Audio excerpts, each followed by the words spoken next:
27 libros que conforman el Nuevo Testamento, divididos en 5 secciones: libros de Evangelio, libros de historia, libros o cartas del apóstol Pablo, libros o cartas generales y o personales también, y el libro de la profecía, que es el libro de Apocalipsis.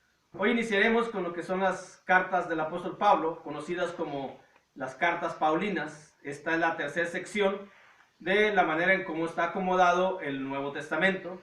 Todas las cartas del apóstol Pablo están compendidas en una sola sección, están de manera seguida desde Romanos hasta Filemón, que es donde terminan las cartas del apóstol Pablo. Están todas seguidas. Cartas paulinas se les conoce por el autor de esas cartas, que es el apóstol Pablo, que escribió. Obviamente el autor que inspiró la escritura es el bendito Espíritu Santo, utilizando al apóstol Pablo para que escribiera esas cartas.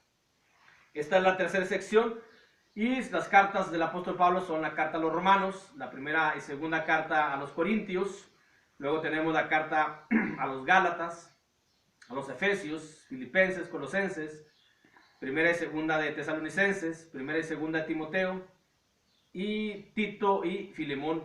Esas son las cartas paulinas o las cartas del apóstol Pablo. En todas las cartas del apóstol Pablo siempre empieza de la misma manera. Dice, yo Pablo, nada más por citar algunas, dice Romanos, Pablo, siervo de Jesucristo. Y en todas las cartas así empieza. Gálatas dice Pablo, apóstol, no de hombres ni por hombres. En la carta a los Efesios dice Pablo, apóstol de Jesucristo. En todas las cartas del apóstol Pablo empieza mencionando su nombre. En la carta a los Filipenses dice Pablo y Timoteo. Esto es porque las cartas, que también pueden conocerse, se puede decir bien nombres, porque al fin de cuentas estamos hablando de la Biblia, que es la Biblia exclusiva, nombre exclusivo para la escritura, para la palabra de Dios, la biblioteca de Dios solamente, y en la biblioteca lo que se encuentran son libros. Sí se puede mencionar las cartas como libros, no se deben de mencionar los libros del Antiguo Testamento como cartas, pero los libros del Nuevo Testamento sí, porque al fin de cuentas son libros, los libros de Dios que conforman el gran libro, que es la palabra, que es la Biblia. Y en todas estas, utilizando Pablo, o siguiendo lo que se utilizaba en ese tiempo, está el nombre de Pablo porque se hacían en un pergamino, estaba escrita toda la carta, todo el libro, y al principio tenía que tener quién era el escritor para poder identificar ese pergamino.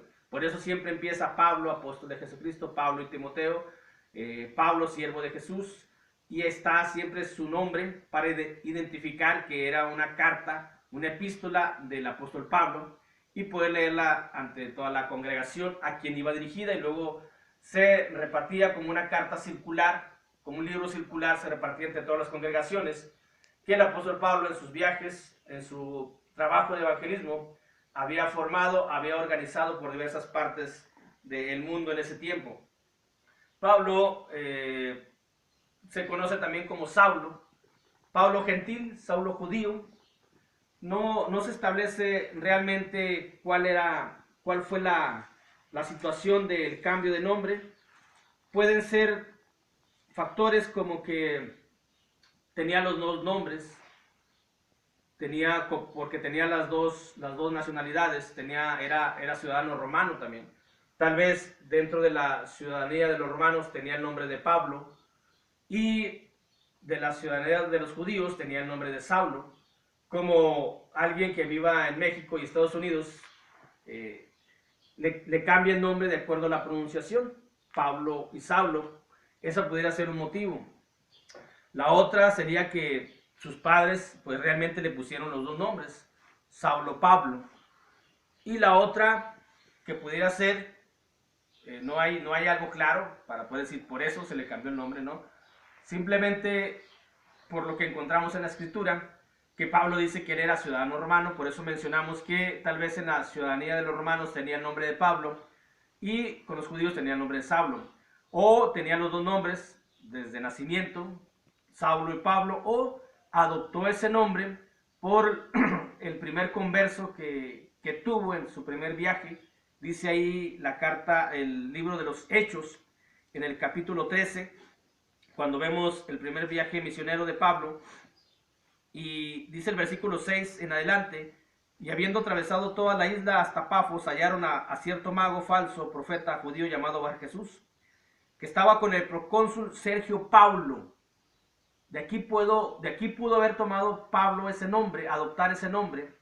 Dice, y que estaba con el procónsul Sergio Paulo, varón prudente. Llamando a Bernabé y a Saulo, deseaba oír la palabra de Dios, pero le resistía Elimas el mago, pues así se traduce su nombre, procurando apartar de la fe al procónsul.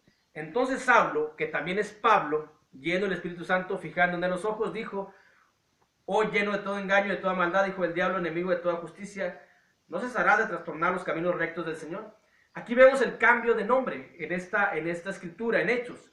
Viene mencionando Saulo y luego dice el versículo 9, entonces Saulo, que también es Pablo. Entonces son los tres argumentos que pueden ser, y los tres argumentos pueden ser válidos.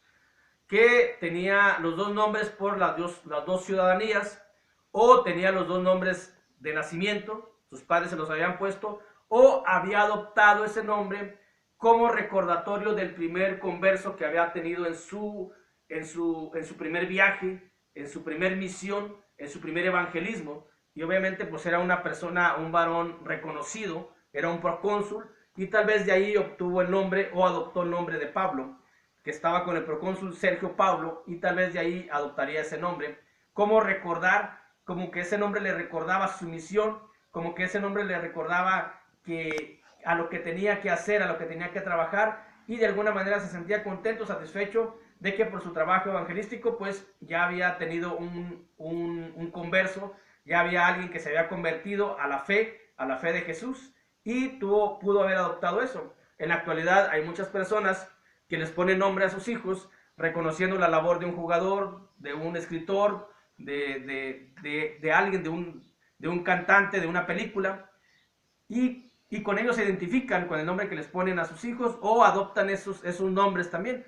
Pudiera ser esa también otra razón. Las tres razones serían válidas para entender al último la conclusión de todo es de que Pablo se menciona ya porque su trabajo se enfocó hacia los gentiles y era más conocido con el nombre de Pablo. Pablo en todas las cartas paulinas no están acomodadas de manera cronológica. Empieza con la carta a los romanos, que según encontramos ahí por las escrituras, por Corintios, por lo que está escrito ahí, encontramos que fue la sexta carta que Pablo escribió. No están acomodados en forma cronológica las cartas, sino están acomodadas en forma temática las cartas de Pablo también. Así como está el Antiguo Testamento en sus secciones, que están acomodadas en forma temática, las cartas del apóstol Pablo están de la misma manera. ¿Cómo está acomodado los evangelios? Los evangelios, los cuatro escritos no están acomodados en forma cronológica. El primero fue el evangelio de Marcos, el último sí fue el evangelio de Juan, pero se acomodó primero Mateo, por lo que ya se explicó. También las cartas del apóstol Pablo están acomodadas de forma temática, de acuerdo a lo que nos va enseñando. Primero empieza por el juicio, por el pecado, que es la carta a los romanos. Luego se va a la carta a los corintios, la instrucción de algo que se estaba haciendo equivocado. Todas las cartas del apóstol Pablo tienen una característica, que son exhortativas, son para animar, dan saludos, pero también nos dan instrucciones de lo que uno tiene que hacer. Todas las cartas del apóstol Pablo tienen prácticamente la misma característica, una parte doctrinal y una parte práctica. Encontramos en las 13 cartas del apóstol Pablo, y ahí encontramos la exhortación, la indicación, la instrucción, el ánimo, los saludos, y cómo debemos animarnos, cómo debemos saludarnos, qué es lo que debemos hacer, cómo debemos llevar a cabo la palabra de Dios, la voluntad de Dios. Lo encontramos de manera característica en las cartas del apóstol Pablo. Tienen esa característica. En todas las cartas del apóstol Pablo utiliza la palabra evangelio.